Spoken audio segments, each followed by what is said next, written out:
Magandang umaga po sa inyo. Ako po si Brother Lito Ramirez. Nais ko pong mag-share sa inyo ngayong umaga. Gusto ko pong i-share sa inyo mga kapatid yung renewal in the life of the church. Renewal in the life of the church. Pag sinabi pong renewal in the life of the church, ibig sabihin, ang church na ina-establish noong unang siglo, noong unang mga panahon na yon, ay nakorap po mga kapatid, na nawala sila sa tinatawag na original position of the gospel of our Lord Jesus Christ. Nasinsay nga, ika nga sa Tagalog tinatawag na nasinsay sa salita ng Diyos ang iglesia.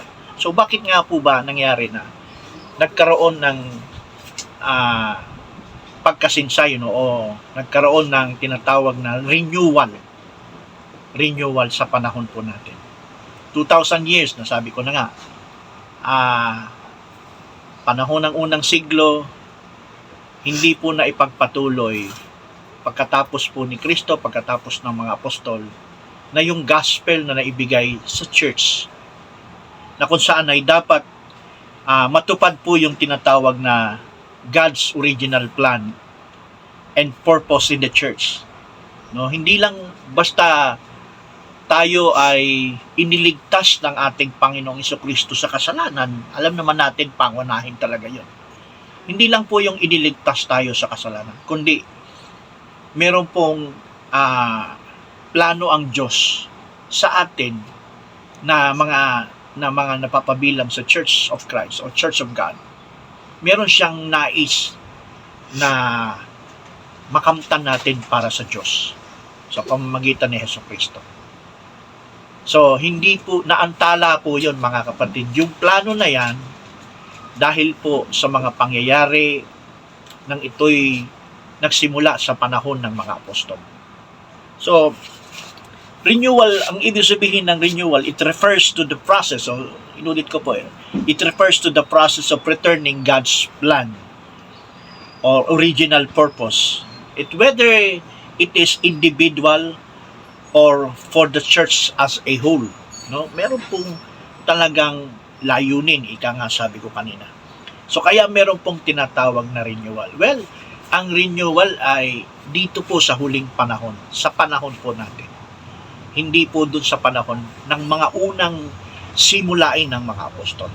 Let's go to the basis, biblical basis in the scriptures, kung bakit magkakaroon po ng tinatawag na renewal sa mga huling panahon before Jesus Christ will come. Kaya sa pag-aaral nito mga kapatid, sa pagpapatuloy nito mga kapatid, hindi ko maubos na sabihin lahat sa isang maiksing panahon o oras na masabi ang lahat ang tungkol sa tinatawag na renewal in the life of the church, o sa tinatawag na restoration of the church. Hindi ko po yan maubos. Siguro gagawin ko po ay hahati-hatiin ko po ito, at nais ko lang sanang makiusap sa inyo na kung gusto ninyo pong maintindihan, maunawaan, ay sundan po ninyo itong mga part na akin pong gagawin tungkol sa paghahayag ko na tungkol sa renewal in the life of the church. So the biblical basis is in Acts chapter 3. Dito natin sisimulan ang talata.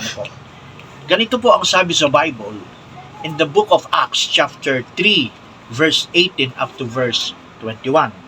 Babasahin ko po sa wikang English kasi King James Version po talaga ang binabasa ko po pagka scriptures. Sabi po sa verse 18, "But those things which God before had show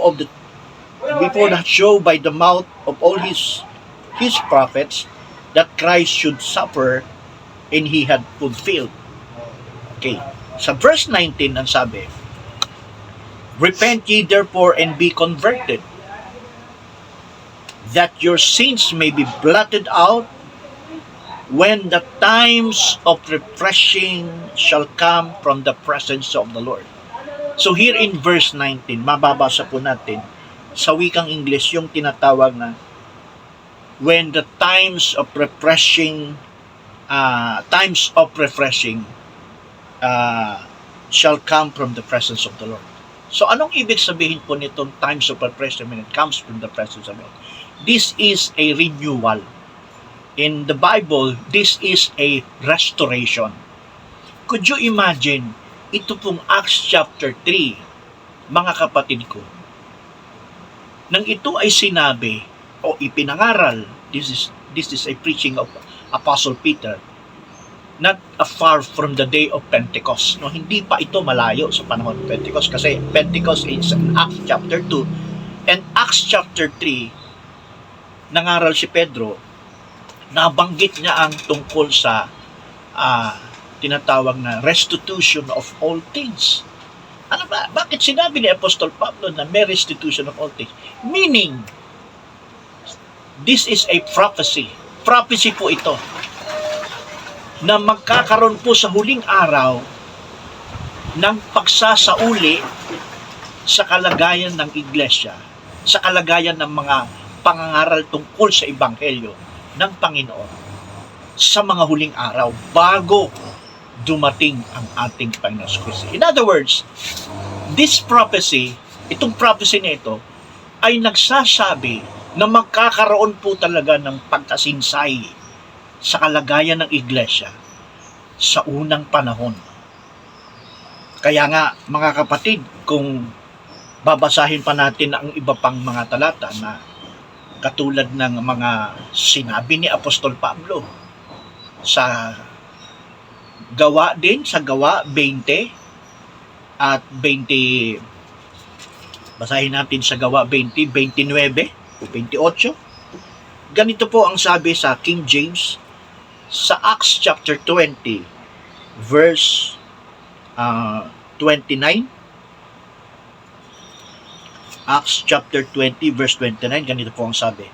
For I know this, that after my departing shall grievous wolves enter in among you, not sparing the flock.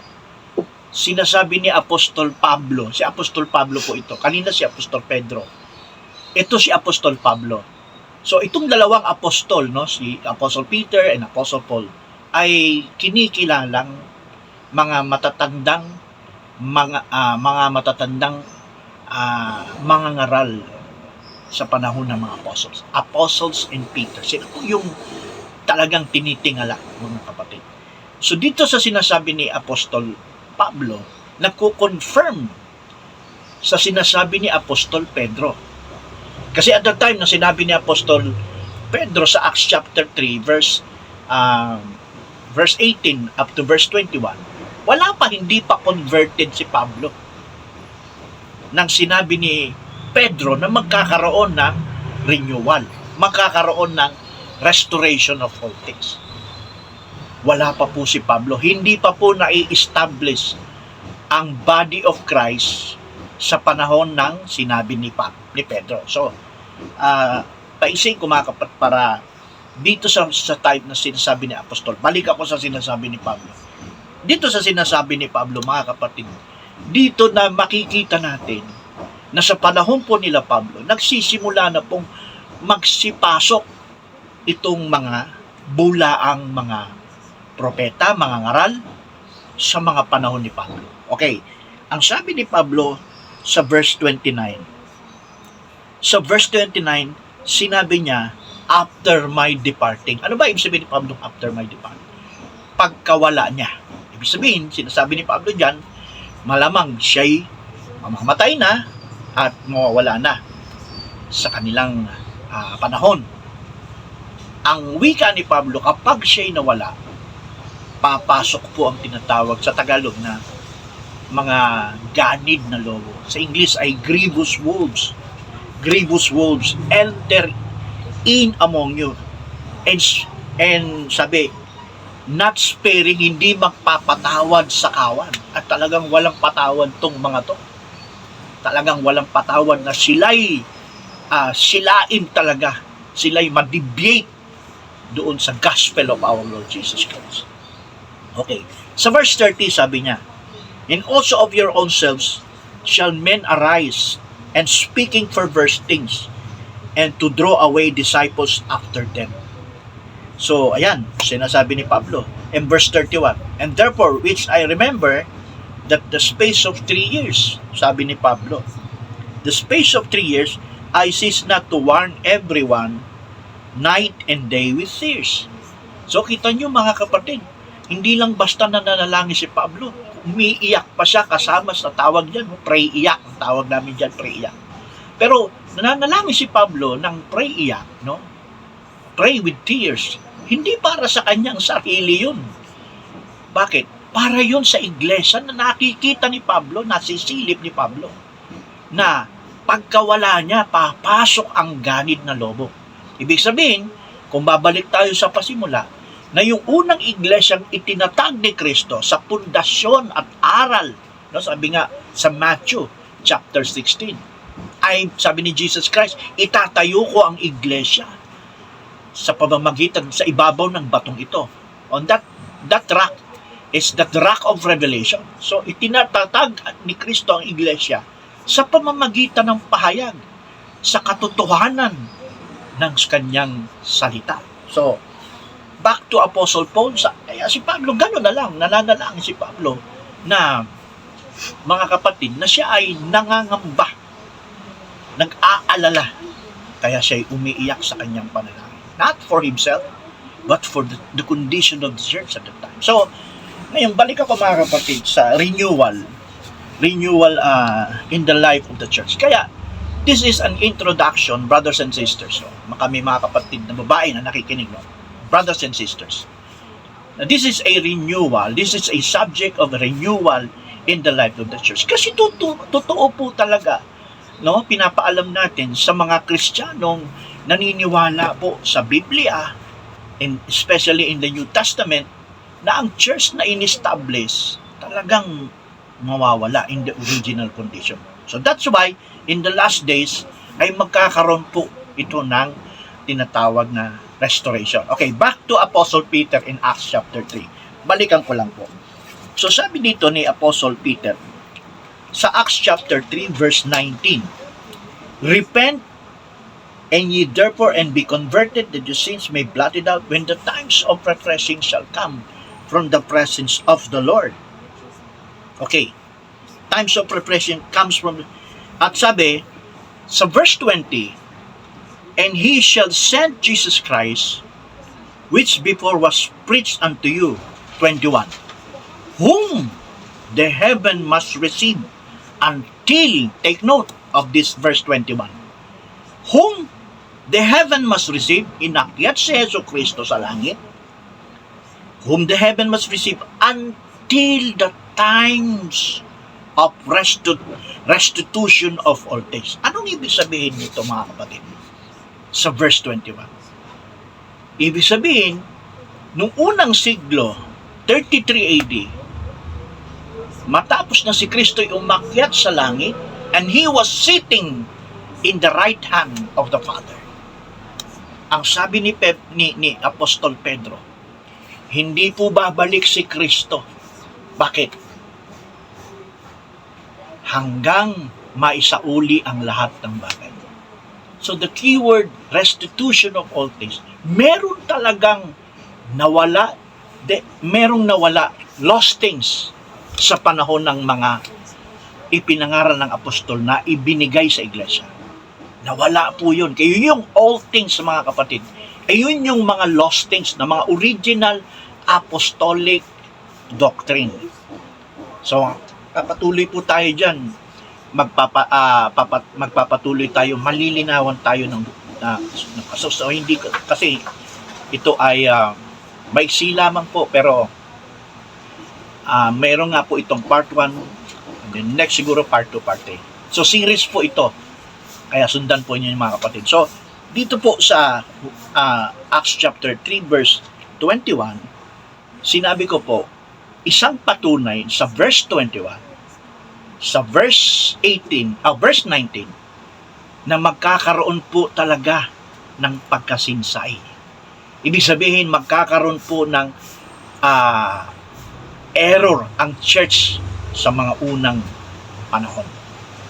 Nasinsay. After na mamatay ang mga apostle, after na mamatay si Pablo. Sa history, kailan ba namatay ang mga apostol. Approximate, nasa 68 prior to 70 AD. 68 approximate, pinatay lahat ang mga apostol. Except for John the Beloved. Because John the Beloved was also persecuted. He was cast to the boiling oil, pero he suffered pain siguro, no? Pero hindi naman siya namatay. So tagtataka yung mga Roman sa panahon na yon, and ginawa kay John ay dinala po siya outside of Jerusalem, dinala siya somewhere in Turkey, no, sa isla ng Patmos, hindi ako nagkamali, at doon siya kinausap ng Diyos kung bakit nadanas ng mga Kristiyano itong pinag-uusapan natin na pagkawala, no, sa original process, yung pagkapasok ng masamang espiritu o yung tinatawag na Nicolaitanism in the church. So yun na yun sa part ni John. So hindi ko masyado po mai-elaborate yung kay John. So babalik po ako bago ako magtapos, no. Dito sabi ko nga, ito yung patunay na pinatutunayan ng Biblia na kahit sa panahon pa lang ng hindi kalayuan ng Pentecost, sa pangangaral ni Apostol Pedro, na ipangaral talaga by the prophecy of the mouth of Peter, na magkakaroon po ng restoration in the last days bago dumating ang ating Panginoon Kristo. So mga kapatid, hindi ko masyadong papakaba dahil maiksi lang po ito, pero meron po itong part 2. So abangan nyo po yung part 2 at sa mga susunod pa na tayo po ay mas lalalim pa sa pag-aaral patungkol sa tinatawag na renewal in the life of the church. So magandang umaga po sa inyong lahat, and I hope na meron kayong nakita, meron kayong insight na nakita. Pwede po kayo magtanong, mag-comments po kayo, at sasagutin po natin yan sa comment. So God bless you in the name of our Lord Jesus Christ.